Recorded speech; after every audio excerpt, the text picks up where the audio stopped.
Hey, what's up guys, and welcome back to Anime King. And today I'm going to be giving you part 3 of What If Naruto Was a Uchiha with the Ghost Speed Release. Remember to get this one to 100 like as usual. Share this to all of your friends on your social media platform. And also guys, don't forget to go ahead and check out the brand new episode of What If Naruto Had the 6-Eye Sharingan over on Anime King 3. And yes, I indeed have 4 channels which I post what fun every single day for you guys to enjoy. Link in description, so go ahead, check them out, and yeah, enjoy. And remember, if you're new, don't forget to comment down below and tell me so I can welcome you personally, guys. And also, remember to turn on the bell notification, see exactly when I post, because I do post a lot. So without further ado, wasting more time, what do you say we jump right into this brand new episode? Begin now, guys.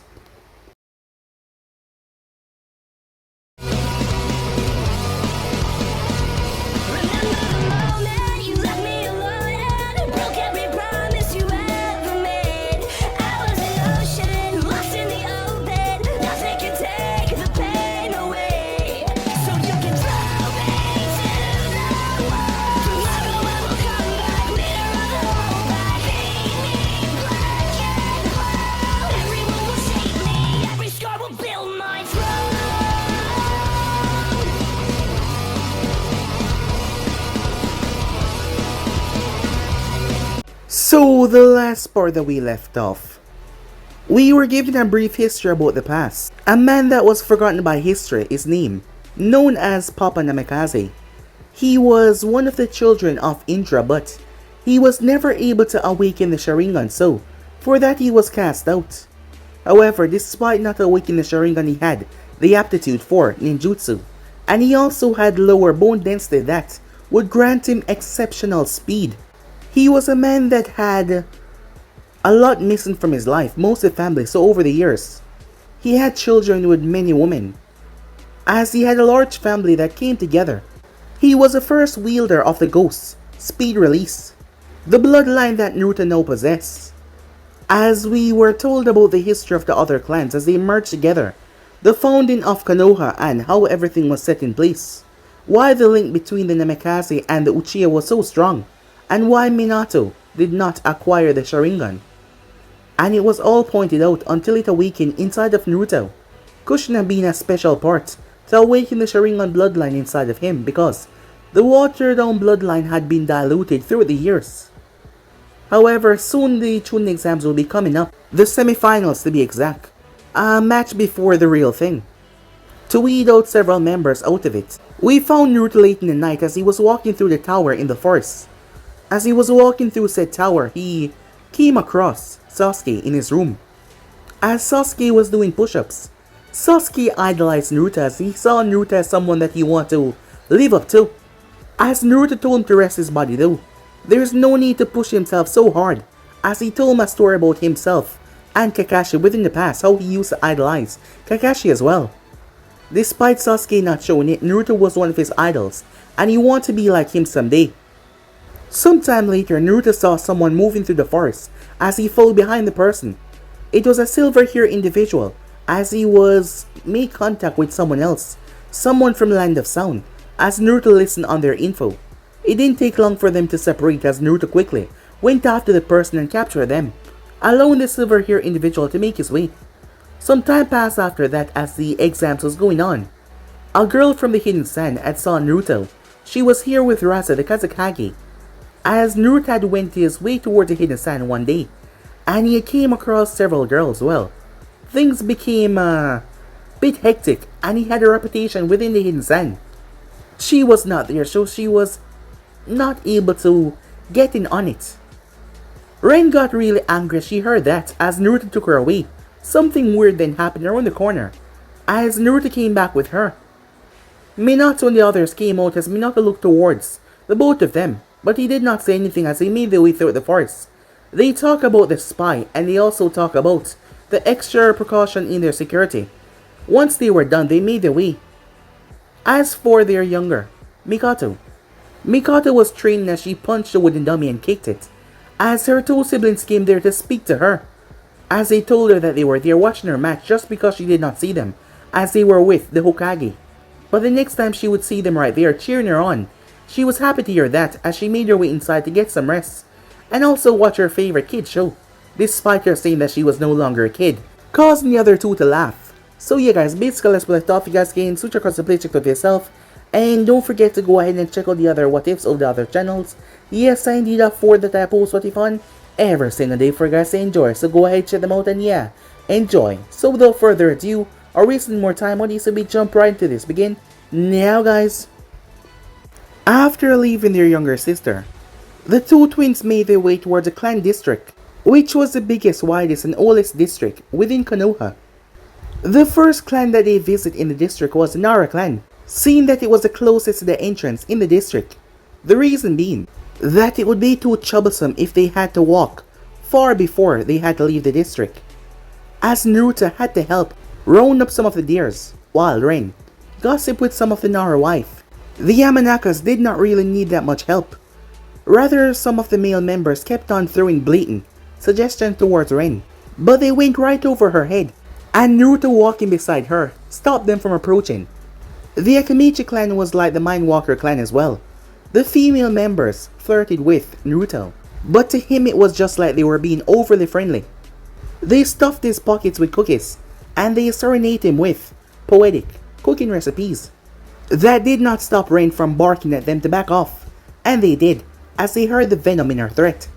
The Hyuga clan head had asked Ren to spar with some of their older students, to show them how much harder the real world was for a ninja compared to the instructor's lesson that they were being given, and possibly give them something to aim for and try to surpass. As Naruto was asked to help out some of the instructors by adding a few advice, the fact that he was one of the most well-known versatile ninja hunters, and his ominous presence kept the class in a paralyzed state. But that is what the branch member instructor asked him to do. Apparently, these students were some of the most rowdiest, and Naruto's presence kept them in check. The next was the Kurama clan. The Kurama main branch family had been murdered by the clan head's own daughter in a demonic fit of rage. So only branch members were spared before Yakumo was contained by the village Anvu. The twins helped the 9-year-old orphan do some chores around the house and keep her company, as Naruto checked and reinforced her 9 circle demon containment seal, and Ren helped build her spirit up. She didn't want them to leave, but after being reassured from Ren that they would be back, she allowed them to leave. Kakashi, the last known Hatake, had moved out of his clan compound for personal reasons, so they did not need to visit the clan compound. The Shimura clan had been reduced to a single, old senile man named Danzo, who served as one of the Hokage advisors. Every time he saw them, he would always give them an unnerving stare and spoke like he was at the end of a tunnel, very hollow and empty voice. They helped the old man maintain his clan compound, and then they moved towards the last known one that was situated within the trees, away from the others. As Naruto's hand came out and greeted the man, Aburame, they were led inside and greet the clan head, seeing that it was tradition to greet the clan head before being led around the clan. This was a tradition that the twins respected, seeing that they were also from a clan, and they would not be happy to see a stranger just walking around their own clan, even though it was presently deserted, seeing that they had all moved to the Uchiha clan compound. As he glanced over to see his wife as well, Yumi Aburame, as Naruto sent her a nod. The woman nodded back before nodding towards Naruto's sister. "Your father said that we were to expect you too, Naruto, Ren," Shibi said as he started to walk along with his wife and Naruto and Ren. "We want to use your visit to study how a non-Aburame would handle a dangerous hive." "You want to place a hive in us?" Ren asked in a skeptic tone. "No. We want to see how, with your combined exposure to vast insects and flora, will tame a nest that has been giving us some trouble."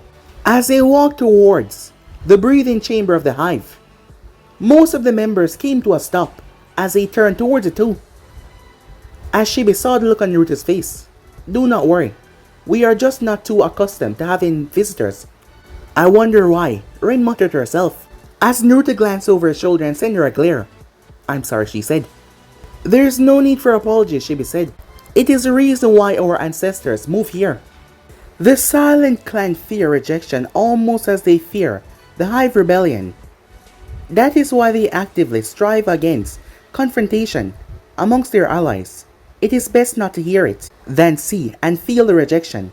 So, about that hive, said Naruto. The three ninjas and one housewife ended up in a medium-sized building. The walls were made out of steel, the roof was flat, and the walls were very thick. From what Naruto could see, there was not a single hole for a bug to crawl through. The twins were amongst the short list of people that the Hokage allowed knowledge of how Konoha ran. This included how the clans operated. This knowledge was heavily guarded by each clan member. However, they were entitled to share it with the village leader, as set in the Konoha founding charters, amended to include these clauses when the title of Hokage was created and occupied by Senju Hashirama. These clan secrets were recorded and stored with the various clans rather than with the Hokage, who wasn't made aware of the location. So in case they were ever stolen, the blame would not be on the Hokage but the clans. They were allowed to keep their clan-based secrets and personal secrets.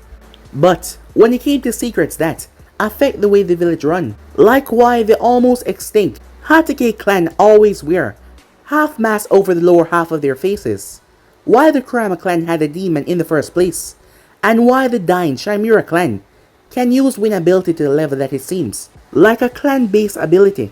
These small things greatly affected the village. This was why Shibi, who was aware who the Hokage wanted these things, these secrets to be known to, did not hesitate as he started to explain to the twins. Naruto, do you remember when you were 15 and you personally sought me out? As Naruto nodded, and you pleaded for me to teach you all I knew about Mantis. There were different containment houses for different kind of hives, but the one that they were in were probably the strangest out of them all. There was a single blood-red female Mantis sitting frozen in the center of the room, with hundreds of tiny mantis marching all around her. The Red Queen of the Mantis was about 2 inches in height, and the reason they assumed that she was a queen, despite the obvious fact that there was hundreds of her kind walking around her protectively. There was also a golden leaf crest mark on top of her head. When you agreed to give us a single queen from your summons, we studied it and discovered that it was able to multiply itself limitedly, that being only 10 subdivisions before it stopped. And then the clones would multiply for 10 more generations. The queen and the first 2 queens of the generation of the clones would self-fertilize and lay eggs, and the remaining clones would take care of these eggs. Although there is a difference between the offspring from the queen and offspring from the clones, they appoint themselves positions all around the nests. Do you know this? He asks. As Naruto shook his head no. Outside of his summons, internal hierarchy, their power, their blood and chakra demand, Naruto did not think about their reproduction habits. Who would have known that his golden leaf Mantis summon self-fertilized their own eggs, making sure that it was just enough soldiers and the queen clones. Not too many, not too few. They refused any other person near them. I wanted to see if you could calm them down. Do you plan on putting them into a child? Said Naruto, as he rolled up his sleeve to show summoning seals on his hand. They were beautiful tattoos that wrapped around his arm going up to his shoulder and reaching down towards his elbow. Honestly, Shiba said, I have some of my people looking into finding suitable candidates. The Mantis are extremely careful on who they allow in their nests, so much so that the last person to sign their contract was eaten alive by their own summons when he took one of their own without proper permission. Unlike what I did, as Naruto silently motioned for them to step back. But before I attempt what I'm about to attempt, I want to make sure you're aware of the consequences. Like what? Shibi asks. This nest is an extension of my summons, which, since I was 15, is an extension of me. If I convince this nest that you people aren't a threat, then you should know if they are placed in a suitable host. That host will be an extension of me because this hive will soon have my chakra. Through bone, blood, and chakra, Naruto Golden Leaf, Mantis summons were a part of him as his own heart. Leveraging this deep connection, Naruto was saying that if he got permission from the Mantis Empress, her children The sub-queens that were birthed from her, that were set prominently amongst the army of Mantis. And also this Mantis queen right here outside of the Summoning Realms that is now with the Aburame clan. They will all be another extension of Naruto. Understood, Shibi said. The Mantis are a rare summon who has always been known to fight devastatingly. I honestly wish for it to be fully assimilated in the clan. Will you be willing to teach a host? Shibi asked. I'm not sure what I would be able to teach a person that you wouldn't be able to, said Naruto, as he walked towards the nest unafraid, as the queen slowly looked up towards him, as he could feel the condescending air that she used in that single motion. As Naruto held his hand out, the seals around his hand started to glow. All the Mantis came around the queen, ready to jump in the way of the attack if it ever came. They fluttered their wings threateningly, as it started to buzz rather loudly. However, Naruto's hand became completely submerged in the red glow.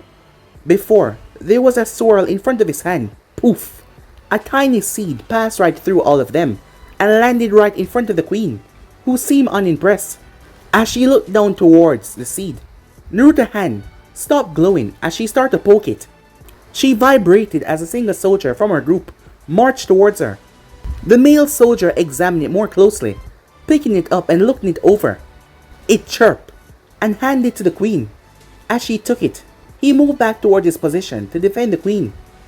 The queen looked towards Naruto and noticed that, despite the loud buzzing and the hundred of mantis that were on his body, he stayed calm. His heart did not increase pace, despite the claws that the mantis had on his neck, ready to sever the arteries if he should make a move against their queen. As Naruto was like a stone statue, knowing that if he even breathed deeper, his life would be cut short. The queen ever so slowly gnawed into the chakra seed before swallowing it whole. She made a motion with her hand as a mantis all came off Naruto and hovered around him. She then made another motion as Naruto spoke. They are good people, I swear. In the name of your empress, said Naruto. He wasn't any way beneath his summons, or were they beneath him either. They had established respect amongst one another. He rarely ever swore anything with the empress' name, but this was a move that would make Konoha stronger. The queen seemed to snort in amusement as Naruto held his forearm up, showing the symbol that the empress had carved into his hand. 2 claw slashes going down and a vertical line near the bottom. The mark was the only part of the tattoo that remained red despite it being deactivated. Recognizing her empress mark, the queen flinched as she raised her hands. All of her soldiers immediately pulled back away from Naruto, standing down. The soldiers all bowed a little to him before they start their march around their queen once again. As Naruto turned towards the audience and smirked, well, I guess we now have a mantis nest within Konoha. After that and bidding the clan head and the clan head wife goodbye, they left the compound. Naruto will have to speak to one of the sub-queens of the empress later. There was 20 sub-queens in the summoning realm, and there were dozens of sub-commander under these sub-queens who were charged to command thousands of mantis at a time in specific fields like hunting, stealth, frontline combat, support, and many others.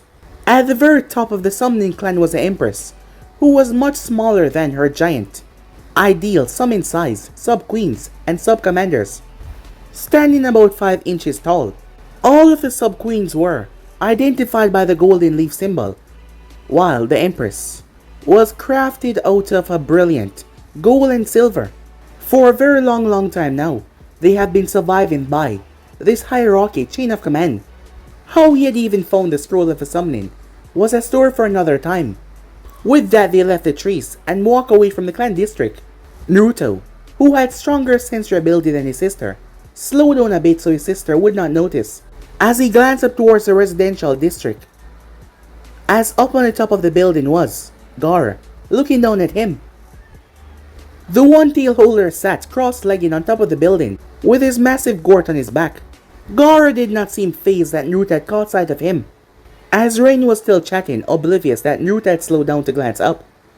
As Naruto looked towards the boy, his father had helped fix his beast containment seal. The Sand user, for the first time in his life, did not feel that fear that others had for him as he looked towards Naruto. As a matter of fact, He believed that Naruto start sensing him the moment he started to stalk them, from the moment they left the clan district. As Gaara started to wonder if it was a popular trait for Namikaze to not fear anything, like when Mikato had shoulder checked him when they had left the arena. It took him a great amount of effort to not crush her with his sand right there and then.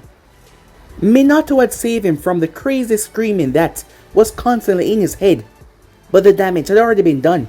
It was only out of respect that he did not bury her on their stand. But make no mistake, he wasn't afraid of them. He was just curious how a clan of speedsters lacked the fear that others always seemed to have. When they came across him, he could only stare in shock as he watched the older sister seeming to be so relaxed and calm. Others were not that relaxed and calm around him. It both intrigued and angered him to a point. He proceeded to disappear, his body being submerged by sand. When it was gone, he was gone. Time skip. The next match, Mikato Namikaze versus Gaara of the Sand, the proctor said, as the two other fighters were taken off on stretchers. After a double knockout, Gaara wasted no time as he appeared in a body flicker made from sand, as his eyes immediately traveled towards his red-haired opponent. The red-haired girl was busy as her eyes was searching the field, glancing up towards the Kage's box where she saw her father, soft blue eyes looking down towards her in a eye smile. "You can do it, Mikato! I believe in you!" Rin yelled as Mikato blushed, as all the attention was drawn on her sister that was focused on her. Her eyes then traveled towards her brother. He looked towards her with a small smirk as she puffed out her chest in pride before leaping over the box, making her way inside. Her new claymore blade was strapped to her side as she kept a hand on the handle. The Jonin proctor looked between them as he noticed the tension, as he sighed, knowing that he will have to call some more medics after this match. "You are not afraid of me." "Why?" said Gaara as he folded his arms. "My big brother said that fear is only in the mind," as she tapped her temple. "If you overcome fear in here, then you can overcome it outwards." "Then he's a fool," said Gaara. Mikato's eyes snapped towards him as she gripped her weapon tightly, as she started to get angry. However, she remembered the advice her brother had given her in the forest of death. Don't let your emotions control you. She took a breath before she exhaled, looking much more calm. As her eyes focused on Gaara, "I'll make you regret ever saying that. I promise." Gaara frowned as he glared at her. "And I promise to grind your bones into nothing with my sand. Let the red demon watch." This time he cast a look to the Hokage's box, to Naruto. As Naruto and him make eye contact, Naruto did not look away, as Gaara felt something inside of him stir. He spat to the ground. "Enough," the proctor said. He had to take a step back as the both of them snapped their gaze towards him, their gaze filled with nothing but bloodlust. "Mikato Namikaze versus Gaara of the Sand. Begin," he said, as he flashed away. As sand shot from Gaara's gort, flashing towards the girl, she leaped back twice as she flipped over a sand tentacle that tried to grab her leg. As she unsheathed her blade with both hands, as she drove it down through the sand. "Wind release. Pulse," she said, as the attack created a ball of air around the blade that expanded around her, blowing away all the sand. As she rushed right inside, moving in towards Gaara, she dropped to her knees fast as a tentacle swept over her head. As she spun, getting back to her feet, 3 more sand tentacles came her way. She sliced the first one and flipped over the second. The third tried to grab her leg, but she spun like a gig in mid-air and sliced it up before she landed. The moment she did, she rushed towards him as she dodged, flipping over his sand. She moved with explosive speed as she appeared behind him. Gaara brought his sand up to defend his back. Water release. Pulse.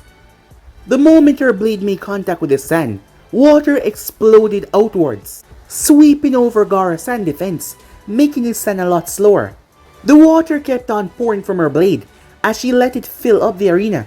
The seal that was on the edge of her blade, it started to shimmer away as the water came to a stop. Gaara tried to bring his sand up, but she simply tore right through it, the sand being much weaker and soggy.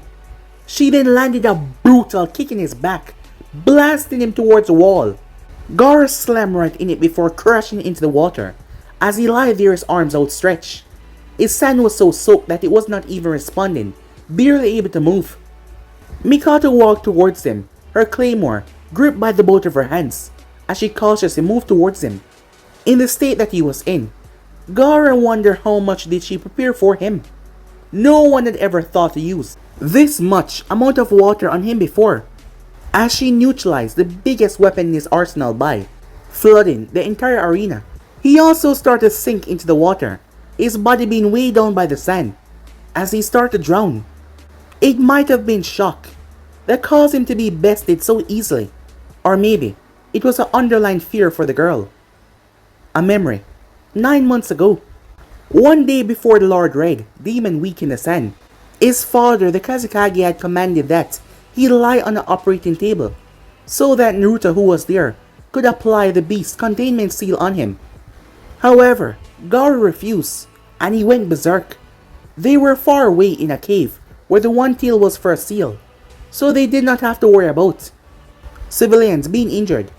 He had been halfway to transform into the full Shikaku, and use all the sand that was spread out for miles to see to destroy his father and the hidden sand as well. That is until a seal activated on Naruto's hand, as water came out of it. The water was suspended in the air as he flashed through 50 hand signs and muttered a single jutsu: water release, black water vortex. A spear of water was created as it started to be spun right in his hand. Gaara had shot several deadly sand tentacles towards him, but he dodged and evaded every single one of them. Before Gaara even knew, the spinning ball of water was thrown towards him. He brought a sand arm up to block it. However, the water expanded as it converged and wrapped around him. It was like he was stuck in a gigantic washing machine as it started violently threw him around. That happened for 5 minutes straight until he fully passed out. The jutsu was an A rank Namikaze ninjutsu that only ghost speed users were capable of using. It was not regularly used because it consumed more than half of the user's chakra. That was probably the fastest and easiest that Gaara has ever been taken out.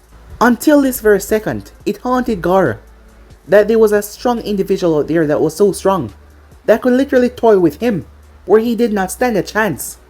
If he had resorted to use all the sand in the desert, his father would have found it difficult to restrain him, as he realized it was possible the moment that they were paired against each other. The girl probably knew how to take him down by using water. But he did not thought that she would resort to asking her older siblings on tips on how to take him down. That fact alone scared him as bubbles started to leave his mouth, as he could not remember the last time that he was scared of someone, except for Mikato's older brother and his father. The water around him started to bubble as the thought of him fearing the youngest Namikaze started to settle in his mind. Toxic red chakra started to leak from his body and spread around him. If he was gonna go down, he would go down fighting with everything that he had. Even though he was too soaked in chakra water to summon the one tail, he will fulfill his promise that he gave to the Namikaze. His eyes snapped open as his pupil dilated to a tiny dot as veins start to pulse at the side of his eyes. He roared as the water exploded upwards like a geyser. Mikato rushed forward with her claymore. However, she had to jump over her arm, brown and soggy, that shot out of the geyser. However, another one burst from underneath. She pulled back, but she was then blasted right in the face. She was then hit in the stomach. Another one clipped her across the cheek. She was then sailing as she bounced across the water, as blood started to drip from her mouth. As she flipped and landed, ripples spreading from the water as her feet landed gently on it. She rolled her neck, cracking it a bit, as she brought her sleeve up and wiped the blood away from her lip. As she glanced forward, Gaara was now encased in a wet sand body that was deep brown from the water. His head was covered in the sand, leaving his lower face.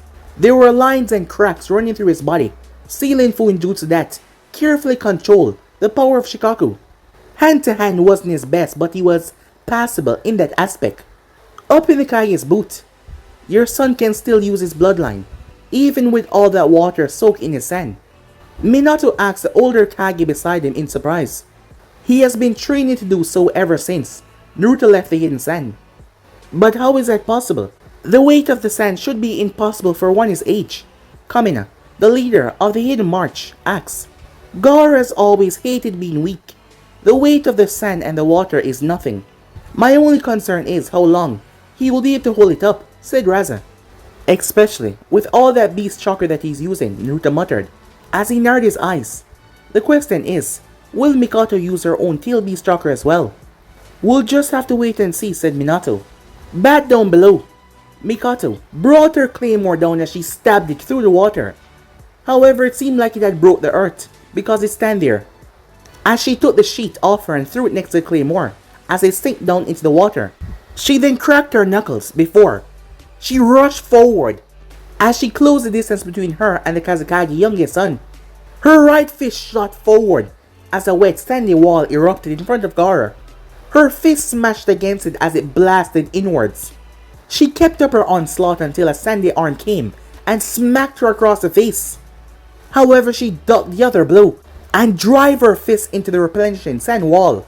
The wall crumbled as Gaara shot his hand forward, but she knocked it away. He brought his head to give her a headbutt, but she slipped around him and struck him in the back, right between his shoulder blades. As he started to stagger forward, she tilted her head to the right, because a tentacle of sand shot right from the back of his neck, scratching her cheek.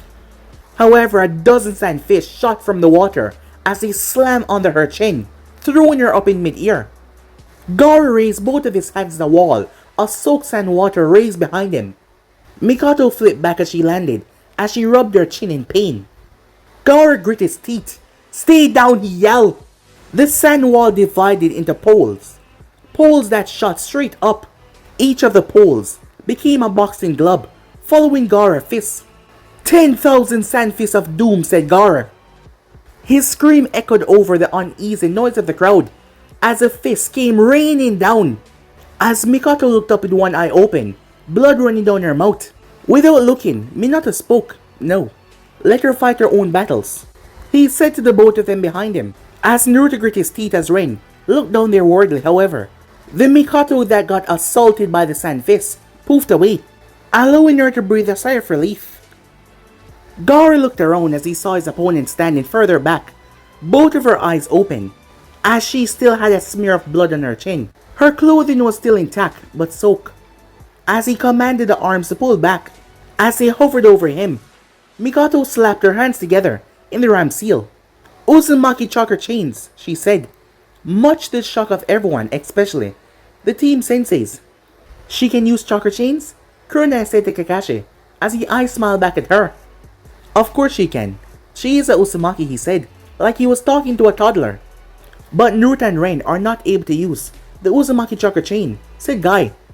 Mikato chakra is dense enough to form chakra chains for a long period of time, especially since she has a Kyuubi. But the twins' chakra is only dense enough for chakra construction. Kakashi explained. Chakra construction? Ino said confused, as she watched 3 dozens of golden chain exploded from Mikato's back, but yet they did not even tear her shirt. The tip of them turned to sharp spear tips. What's that, she asked. It was Asuma that explained it to her. Chakra construction is when the chakra is dense enough to create objects like weapons, and even clothes. It is not like combining the yin and the yang, since with chakra construction, the creation remains the color of the person's chakra, and it isn't exactly permanent, Asuma said.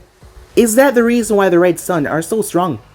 They're able to create weapons at will. Another, Konoha Sensei asked. The late third Hokage-san. Well, creating a weapon is one thing, using it well is another.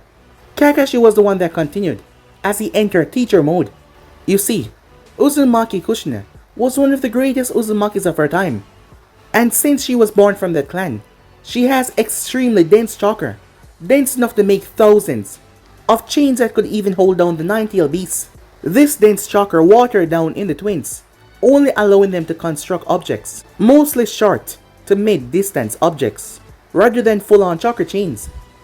Depending on the chakra capacity and density, the chakra chains could extend really far. Can they make throwing weapons then Tenten asked as she watched. The chakra chains burst right through the sand fist and wrapped around Gaara. I mean, seeing that they can't use it for long distances, Tenten asks. That's different. I've never heard of them using things like chakra shuriken before. I'll just say that it wouldn't be as strong as a real shuriken if it fly too far away from them. Kakashi said, scratching his chin. He watches Mikato grind and broke apart the boy armor, using the tips on the chain. That's the reason why people call Ren the Angel of Konoha and Naruto the Red Demon. They can use chakra construction to create wings, and they can fly with them, but rarely. They can fly? Sakura shouted. Yes, but not usually. Naruto said that flying was too showy. It was more a Ren thing, Kurenai said. And to think they couldn't get any stronger. Same, said Kakashi. I'm so proud, he said, looking down. You're doing great, Mikato, he said, as he gave her a thumbs up. Down below, Mikato grabbed Gaara and dragged him towards her with her chains, as she held him up. As he struggled against the chakra draining chains, trying to break free but he could not. As she clenched her teeth as she tried to suppress the bloodlust that originated from her tail-beast seal. As she forced him to look in her eyes. Take it back, she said. Take back what you said about my brother. Screw you, said Gaara. She smacked him across the face with a brutal punch. As he turned back towards her and spat in her direction, she punched him again. Each punch the chains kept on digging deeper into his back. He could feel his cheek splinter after the next blow, his left eye closed after the other one. Blood mixed with spit started to dribble down his lips. Breathing became a lot harder as the chains squeezed him tighter. The proctor jumped down and called the match. It was definitely over. Temari and Kankuro jumping down there, as the girl threw Gaara towards them as they catch him. Medic! We need a medic, the proctor yelled, as the four medics tried to attend to the boy, as he was now a broken mess of flesh, bones, and sand, and clothes. As Mikato tried to walk over, but the siblings turned towards her, looking in their eyes. Don't come any closer. You've already done enough, said Kankuro. I'm sorry, she said as she tried to reach forward. However, Temari cut her off. Just go. Please, go, she said. I'm sorry, said Mikato as she ran away. Mikato, wait, Sakura said, as she jumped over and went after her teammate, who ran into the lower area. As Naruto glanced down toward his father, he nodded in the general direction that young redhead ran off into. As Naruto glanced towards his sister, make sure Gaara is okay, he said. She nodded as the both of them leaped over the railing. As Naruto's feet hit the ground, he glanced up to where his eternal rival Itachi Uchiha sat with the rest of the Uchiha clan. As the Uchiha nodded towards him, as Naruto glanced up towards the fourth Hokage, his father. The switch of guards had been made, but only until Naruto returned to his post. Don't you think it's unwise to send out both of your guards, Kazekage said, not showing much to the brutality of that fight. The Chunin exam is being hosted in my village. I don't really need bodyguards, said Minato as Gaara was carried off by the medics walking on top of the water. As Ren spoke to Gaara's siblings, making them drop their guards so she could get closer. As Naruto arrived to where Sister Blade was and pulled it out as he sheathed the blade. It was after Naruto gave Gaara an eye smile did Gaara finally pass out into blissful unconsciousness. As Naruto made his way, seeing Sakura knocking against her room door, she turned to see him. She won't come out, Sakura said, as he pressed his ear to the door, not hearing anything. Mikato, are you okay? Leave me alone. The muffled voice came out. I'm your brother. It's my job to bug you. He expected at least a small laugh, but he did not hear anything, as Sakura waited nervously for the girl to open the door. I'm not leaving, Maiko, said Naruto. Sakura was surprised at that nickname, as the door opened up to show a single blue eye. I told you to stop calling me that, she mumbled tearfully. I'm not a kid anymore. She looked like she was about to cry any second. As Naruto's purple eyes softened as he smiled gently at her.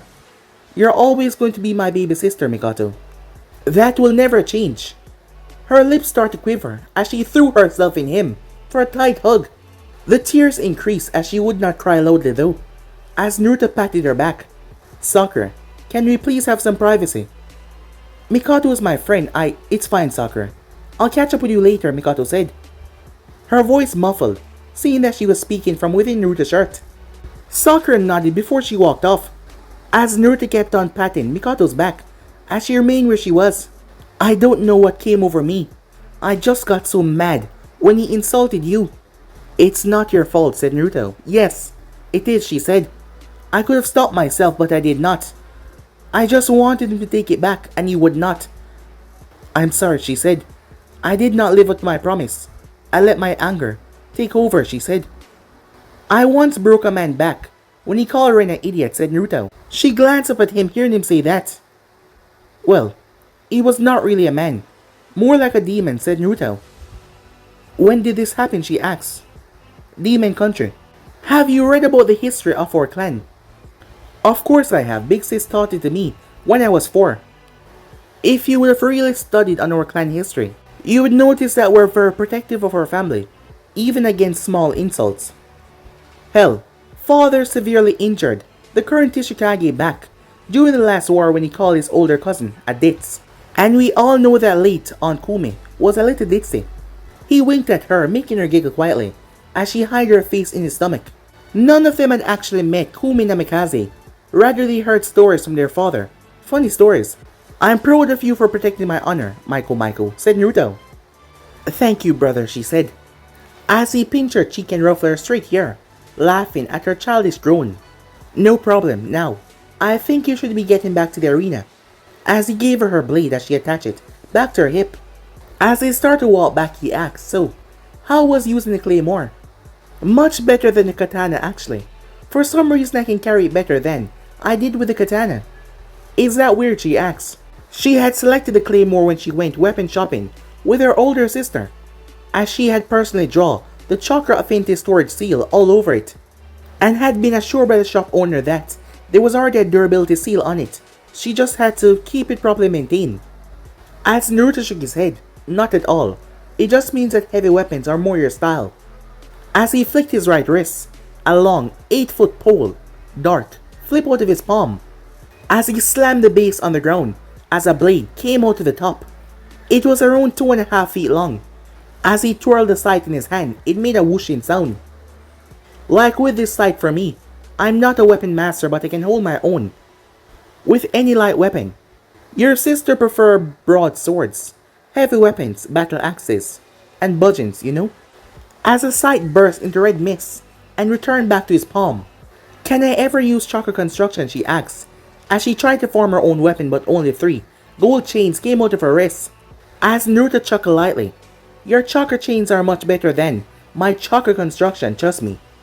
Your chain can go to any distance at breathtaking speeds, while I can only go to short distance with my weapons. Since your chakra is denser than mine, it's stronger than mine. But you're so much better than me, she said. You're still a growing kid. You still got time to learn how to use it better, said Naruto. As they stopped at the stairs that led up to the contestant booth, she gave Naruto one big hug before she ran up the stairs. See you later, bro. And thanks again, she said as she ran off.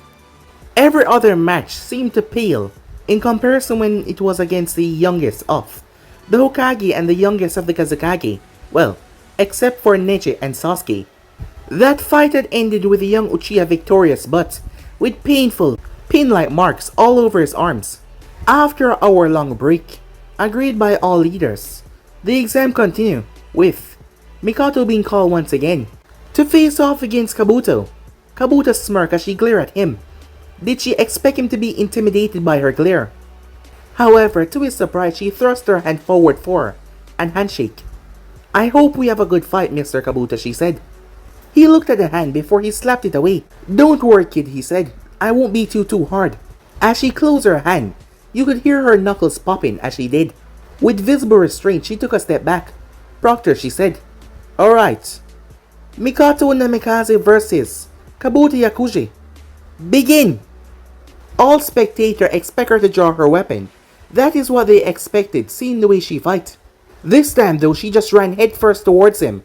As he started a monologue. I am not sure what you expect to do. He was cut off. As her fist whacked it past his face. He smirked, but never expected the knee that had been covered by the first fist to smash in his ribs. Kabuto jumped away from her, nursing his bruised ribs. as he looked up towards her with a painful look on his face. She simply smiled. He started to talk once again as she rushed forward. That was a lucky. He ducked under a spinning kick, leaned back from 2 solid kicks to his neck, bent back away from an ox kick. However, he was blindsided as a clone appeared right beneath him, slamming a brutal punch right in his chin before poofing away. All the smoke covered his face. Yumi Cho, the leader of Hidden Chill, smirked as she realized the girl plan. She used the smoke of the Dispel clone to cover her senses. Chakra smoke from a Dispel clone still carried the chakra of the user until it thinned out in the air in return, but it was a good way to confuse a sensor. Sadly, shadow clones took a lot of chakra to make. This is why people rarely use them. Mikato will leap into the smoke as she draw her claymore and disappear. They could hear sounds of combat, particularly blades slicing through flesh and yell of pain. There were 5 more poof of smoke, and Kabuto had dispelled them, making the mistake of thickening the cloth around him even more. Finally, they could hear the sound of multiple knife sliding through a human body before the smoke was blown away. As they saw Kabuto barely standing, 2 kunais deep in his armpits, 2 kunais in his calf, 2 in his sides, and 1 hilt in his belly. Choji gulped at that sight. Man, Mikato sure is brutal, he said, as Shikamaru nodded in agreement as she kicked him in the face before she pressed a kunai against his throat. The knife in his limbs stopped him from making a single move. The blade digging into his neck was not helping matters either. He closed his eyes in defeat as she was named the winner. He made the biggest mistake of underestimating her, and she capitalized on that. As Ren cheered without shame. Go Mikato, she yelled. Kabuto could feel his master, eyes digging into the back of his neck, as the medics placed him on a stretcher and he was taken away. Before he could be brought into the tunnel, Mikato sent him a small wave. Something was wrong. He could feel it. Something was definitely wrong. The medics brought him inside a room as he found there was only one person in there. The Konoha medics bowed before they funneled out and closed the door behind them. As he then realized the weapons were still in his joints, paralyzing him, the medics did not even take them out. As he saw the bloody, spike red hair, there was a scary looking long, red Tonto leaning against the chair that he sat in. As he was fingering the handle of this scary looking weapon, Naruto hummed as he tilted his head to the side, his killer intent sewn and focused on Kabuto, as it chilled Kabuto down to the bones. Kabuto's eyes widened as a beast formed behind the S-rank Namikaze. The beast was misty red, having a mask that would affiliate with the god of death, the Shinigami. Hundreds of sharp teeth that glistened from its mouth. In its right hand was a curved sight. The mouth opened up to show inside was nothing beyond the teeth, a hollow, empty nothing, a lifeless, empty nothing, as it seemed to be swallowing all the light and sound, absorbing everything inside the natural world. It got stronger and faster and started to suck everything inside. As Kabuto could see the thing reaching out towards him, as it started to grip his soul, not his actual body, ripping his soul out. The real Kabuto, who was experiencing Naruto killer intent, started to convulse. Sweat soaked his clothing, his eyes were wide and bloodshot, petrified from the amount of power he was feeling from the fastest person on this planet. As Kabuto's heart rate spiked dangerously, the pulling force that was grabbing his soul away came to a stop, but the choking sensation around his neck did not go away. He had heard stories about the Red Demon, and it is said that he took down an entire A-rank bandit of missing ninjas with a single glance. The sole survivor of that group kept on screaming that the Shinigami was coming for him. He didn't imagine that it was this harsh, facing off against Naruto killer intent. This was not even his strength, and yet he had already forfeited his life in his hands. He had helped Orochimaru heal the last time he decided to face off against a ghost, and Kabuto believed that it should be wise for him to stay away from them, to not be in the same sector as them at all, as that was something he didn't want to face after seeing what they did to Lord Orochimaru. But his fate was already sealed a long time ago, when Naruto was watching him that night, but he did not even know that. As Naruto stood and walked over towards him, as Naruto Dojutsu activated and looked into his eyes, Tell me all you know about the Sound Kage, said Naruto. As his mouth opened wide as everything poured out, every single detail, every single information, it just came pouring out of his mouth. Meanwhile, something was wrong. That was the thought that ran through Orochimaru's head as he glanced around for his assistant. He refrained from growling, fearing that he would attract the attention of the others in the box with him. His eyes scanned the area until they fell on the blonde Namikaze twin, Rin. The girl looked at him harmlessly. Is there something wrong, Mr. Aburame? She stood protectively behind her father, the fourth Hokage, like every other guard, waiting for her brother to return. Orochimaru, who was disguised as one of the Kazekage guards, imitated the voice of Aburame very well. It must be something I ate, he said, as she nodded sympathetically. I know what you mean, sushi. Go right through me. There was a strange underlying meaning to her words. He wasn't sure, but there was just something that was so off that he couldn't put his finger on it. He changed the topic when he sensed that. Where's your brother? I did not even notice him leaving. As she shrugged, we Namikazes have a way of speaking so fast that no one notices. Lord Hokage sent him to tell the kitchen crew to prepare for the intermission. As Booming nodded silently, not buying her excuse. When the Namikaze did not return even after the intermission, he started to sweat a bit as alarm bells started ringing through his head. Minato read a short letter, as Orochimaru did not even see where he get it from. As he shared a look with the Kazekage, Orochimaru started to panic even more. He was aware that the Sand and Konoha was on good relations, despite the age gap between the both of them. Both men respected one another greatly, as a lot of Sand ninjas was in Konoha and a lot of Konoha ninjas was in the Sand. The relationship between their villages were good, and them as well. Why the hell did he disregard that and came as a Kage guard instead of being one of the team senseis? He cursed himself. He was snapped out of his thoughts when Booming. Yes, Lord Kazekage, he said. Can you go and fetch my handkerchief? It's in my room, said the Kazekage. Handkerchief? Really? Was that the best you could come up with? Minato thought to himself as he gave the Kazekage a look, as the Kazekage sent him back a look to be quiet.